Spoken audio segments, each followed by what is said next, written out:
Halo teman-teman semua, apa kabar? Semoga sehat dan semangat ya. Kenalin aku Tera. Nah, pada kesempatan kali ini aku mau sharing sesuatu nih yang mungkin udah sering kalian dengar atau bahkan pernah kalian alami sendiri. Tapi kadang masih bikin penasaran, yaitu namanya Papi Kostik. Nah, denger namanya aja udah kayak nama tokoh film atau ilmuwan keren ya kan? Nah, tetapi Papi Kostik ini sebenarnya bukan nama orang, melainkan singkatan dari Personality and Preference Inventory. Gampangnya, Papi Kostik itu semacam kaca pembesar atau scan kepribadian kita. Khususnya gimana sih kita kalau lagi kerja atau berinteraksi di kantor. Nah, alat tes Papi Kostik ini pertama kali dikemukakan oleh Dr. Max Martin Kostik pada tahun 1960. Nah, alat tes ini juga terbagi menjadi dua versi. Yang pertama versi ipsatif, yaitu sering dilambangkan dengan Papi I, dan versi normatif, yaitu sering dilambangkan dengan Papi N, yang mana diperkenalkan pada tahun 1997. Nah, di Indonesia sendiri alat tes ini itu sudah dikenal pada tahun 1980 dan semakin populer pesat menjelang akhir tahun 1990-an. Jadi gini, singkatnya itu Papi Kostik ini kayak detektif yang mau tahu dua hal utama dari kita. Yang pertama itu kebutuhan atau needs. Nah, needs ini tentang apa sih yang kita cari atau apa yang kita inginkan dari pekerjaan tersebut. Misalnya kita nih butuh banget diakui atau kita butuh banget bisa ngatur orang lain dan atau kita nih butuh banget suasana kerja yang tenang. Nah, needs ini merupakan semua tentang apa yang bikin kita happy dan termotivasi. Yang kedua, itu ada peran atau roles. Nah, kalau ini tentang gimana sih kita melihat diri kita dan gimana kita biasanya bertindak di tempat kerja. Apa kita ngerasa cocok jadi pemimpin, atau kita lebih suka jadi orang yang teliti banget sama detail. Nah, atau juga kita orangnya yang semangat terus. Nah, roles ini merupakan tentang gaya kita di lapangan. Jadi, Papi Kostik ini mencoba melihat kita dari dua sisi, yaitu dari needs dan roles kita. Nah, dari situlah nanti bisa kelihatan nih gambaran utuh kepribadian kita di dunia kerja. Nah, kalau mau berpetualang nih dengan Papi Kostik, pastinya kita butuh beberapa alat nggak sih? Nah, berikut ini spesifikasi alat tes Papi Kostik. Nah, pertama itu ada waktu. Meskipun secara tertulis tidak ada batasan waktu yang diberikan, tetapi durasi pengerjaan tes ini bergantung pada kecepatan testi dalam menjawab semua pernyataan yang tersedia. Akan tetapi, pada umumnya testi itu dapat menyelesaikan menjawab semua pernyataan pada tes ini dalam waktu kurang dari 30 sampai 45 menit. Selanjutnya itu ada materi tes. Yang pertama itu ada buku soal Papi Kostik. Selanjutnya ada soal-soalnya yang mana terdiri dari 90 pasangan pernyataan pendek yang akan berhubungan dengan situasi kerja. Terus ada juga satu lembar psikogram tes Papi Kostik. Nah, di sini nanti testi itu hanya akan menjawab 20 topik, yang mana terbagi menjadi dua.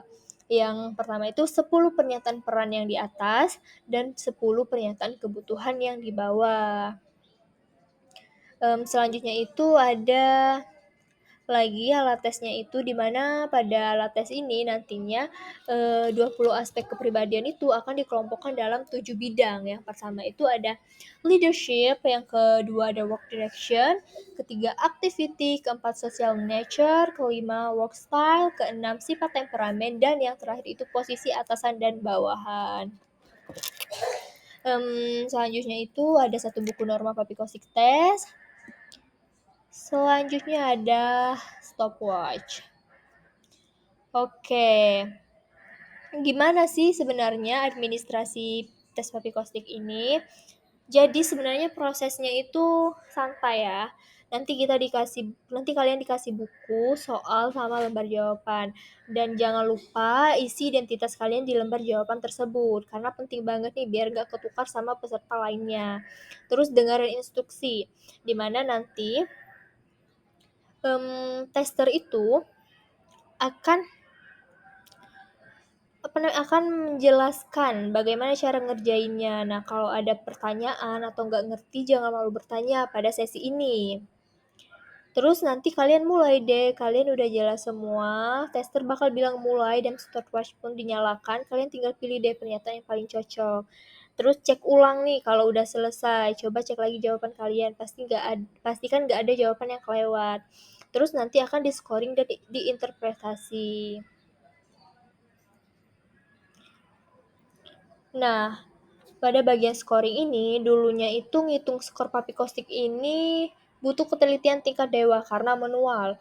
Tapi sekarang itu udah canggih, udah banyak program komputer yang bisa ngitung otomatis. Jadi kita tinggal duduk manis nunggu hasilnya.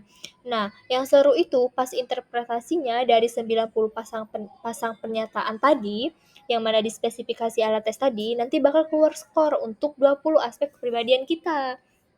Nah, aspek-aspek ini dikelompokkan lagi jadi 7 bidang, kayak gimana kita mimpin, yaitu leadership tadi, terus gimana kita ngatur kerjaan, yang mana seperti work direction tadi, terus seberapa aktif kita, yaitu yang di bagian activity, terus gimana sifat sosial kita di bagian social nature, terus gimana gaya kita kerja di bagian work style, terus gimana sifat temperamen, sampai posisi kita sebagai atasan atau bawahan.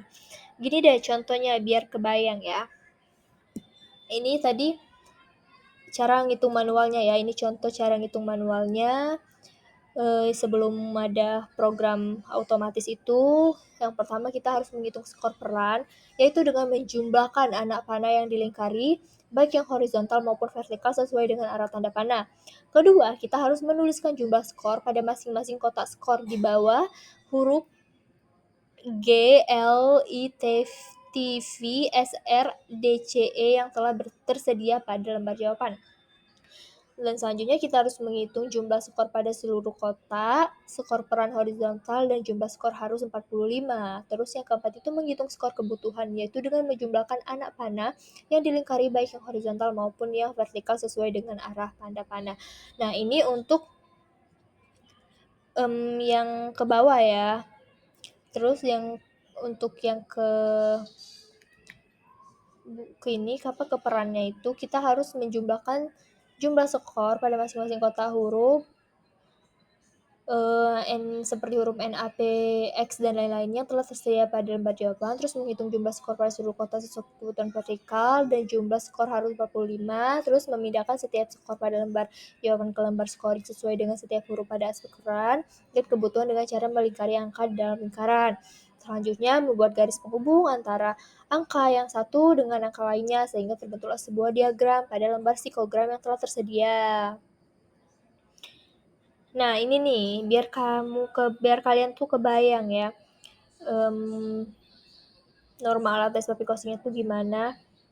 Nah, kalau skor L atau leadership role-nya kalian tinggi, yaitu di skor 5 sampai 9, berarti kalian itu punya jiwa pemimpin banget, suka ngatur dan ngajak orang lain buat mencapai tujuan.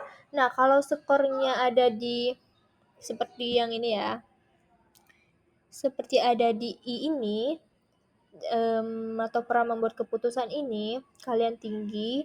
Nah, di antara skor 8 sampai 9 ini, kalian itu orangnya nggak ragu-ragu kalau ambil keputusan, atau bisa dibilang satset. Nah, kita baca satu-satu ya. Di P itu kebutuhan mengatur orang lain, jika skornya tinggi di antara 5 sampai 9, nah itu tingkat kebutuhan untuk menerima tanggung jawab orang lain itu menjadi orang yang bertanggung jawab itu tinggi. Nah, jika berada di skor 0 sampai 4 atau 4 sampai 0, itu menurun keinginannya untuk bertanggung jawab pada pekerjaan dan tindakan orang lain. Terus kalau misalnya seperti contoh di F ya. Nah, di kebutuhan membantu atasan ini, jika skor kalian tinggi, yaitu di antara 6 sampai 9, berarti kalian itu bersikap setia dan membantu. Kemungkinan bantuannya itu bersifat politis. Begitupun seterusnya, jika dia di skor 4 sampai 5, kalian itu hanya setia terhadap perusahaan. Jika di skor 2 sampai 3, yaitu kalian hanya mengurus kepentingan sendiri. Terus jika skornya di bawah 2, itu cenderung egois dan kemungkinan bisa memberontak. Seperti itu. Terus contoh lainnya itu, di V ini, di peran penuh semangat. Jika skor kalian di bawah 5, berarti kalian itu cenderung pasif. Nah, jika skor kalian tinggi, yaitu di antara 5 sampai 7, berarti kalian itu aktif secara fisik dan cenderung sportif. Seperti itu. Ini ada contoh lainnya. Di C itu peran mengatur, jika skornya 0 sampai 2 itu fleksibel, tidak teratur. Tapi jika di skor 3-5 dia teratur, tetapi tidak tergolong fleksibel. Nah, kalau di skor 6-9 yaitu skor tertinggi, keteraturannya itu tinggi dan cenderung kaku, tetapi nah di contoh di X ini, nah di kebutuhan untuk diperhatikan. Jika skornya di bawah 2, itu seorang itu cenderung pemalu. Dan skornya 2-3 itu rendah hati dan tulus. Di skor 4-5 dia memiliki pola perilaku yang unik. Dan di skor 6-9 dia membutuhkan perhatian nyata. Selanjutnya, nah contoh di S ini ya, di peran hubungan sosial. Jika skornya di bawah 6, perhatiannya itu rendah terhadap hubungan sosial, terus kurang percaya pada orang lain. Nah, jika skornya tinggi, yaitu di antara 6-9, kepercayaannya itu tinggi dalam hubungan sosial, dan dia suka berinteraksi sosial. Next, contoh lainnya di G, di peran pekerja keras. Nah, jika skornya kecil di antara 3-4, berarti dia itu bekerja untuk kesenangan saja, bukan hasil yang optimal yang didapatkan nanti. Nah, jika dia di skor 4-7, berarti kemauan bekerjanya itu tinggi gitu. Jadi dia akan mengoptimalkan semua pekerjaannya. Terus di contoh di K, di kebutuhan untuk agresif. Jika skornya di antara 0-2, berarti dia itu orangnya sering menghindari masalah, menolak, atau untuk mengenali situasi sebagai masalah. Jika di skor 3-4, dia suka lingkungan tenang, menghindari konflik. Jika skor 5, dia keras kepala. Jika di skor 6-7, dia agresif berhubungan dengan kerja, dorongan semangatnya bersaing. Terus di skor 8-9 dia agresif dan cenderung defensif. Nah, terus kenapa sih Vape Caustic ini itu sering dikatakan keren atau banyak nih kelebihannya? Nah, pertama, Vape Caustic itu susah dibohongi karena formatnya itu pilih salah satu dari dua yang setara. Jadi susah banget buat kita pura-pura atau ngarang jawaban, yang mana hasilnya lebih jujur.